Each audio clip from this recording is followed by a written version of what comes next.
भगवान श्री कृष्ण जी के अनन्य भक्तों को अनंत सादर प्रणाम।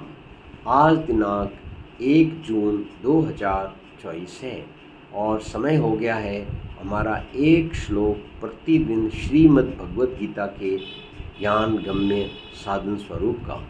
और आओ हम मिलकर आज श्रीमद् भगवत गीता के अध्याय 2 श्लोक 21 का गहन अध्ययन करें, जिसमें पहले मूल संस्कृत में, उसके बाद शब्द स्पष्ट संस्कृत में, उसके बाद उसकी संगीत में अभिव्यक्ति, उसके बाद उसकी हिंदी व्याख्या और उसके बाद ही हम वापस कन्नड़ा भाषा में भी आज प्रसारण करेंगे।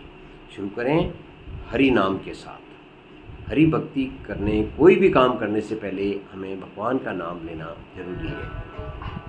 ओम नमो भगवते वासुदेवाय नमः।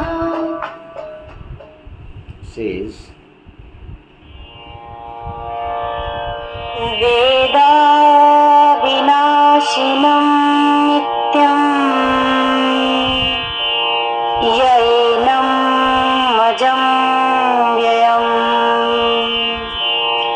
कथं स पुरुषः पार्थकम्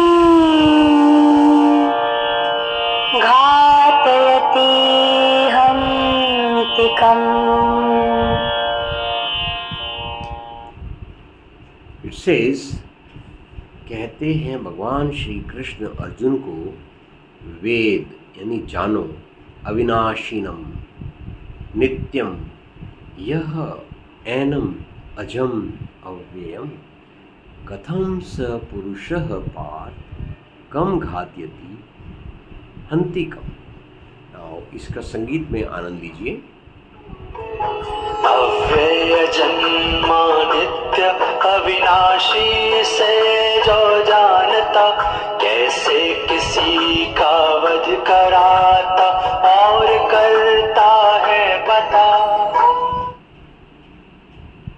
भगवान ने अर्जुन को समझाया कि हे पार्थ, जो आत्मा के शाश्वत रूप को समझ गया, वो भला कैसे किसी को मार सकता है या मरवा सकता है। वेदों के अध्ययन से भी यही ज्ञान निकलकर सामने आता है। ब्रह्म ज्ञान में व्यक्ति को इस सत्य तक आना होता है ताकि उसके बाद वो जीवन के सभी कल्मश से निजात पाकर निडर होकर अपने कर्म को कर सके। वैसे भी जब दो देशों के बीच किसी कारणवश युद्ध की परिस्थिति आती है तो उनके सैनिकों को युद्ध करना ही होता है।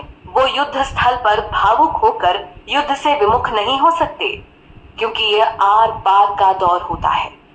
जब शांति के सारे प्रयास विफल हो जाते हैं, तब कई बार आर पार की जंग करनी पड़ती है, जैसे कि पांडवों को कौरवों के साथ करनी पड़ी थी, जिसका कारण साफ था, कौरवों द्वारा छल से पांडवों का राज्य हड़प लिया जाना।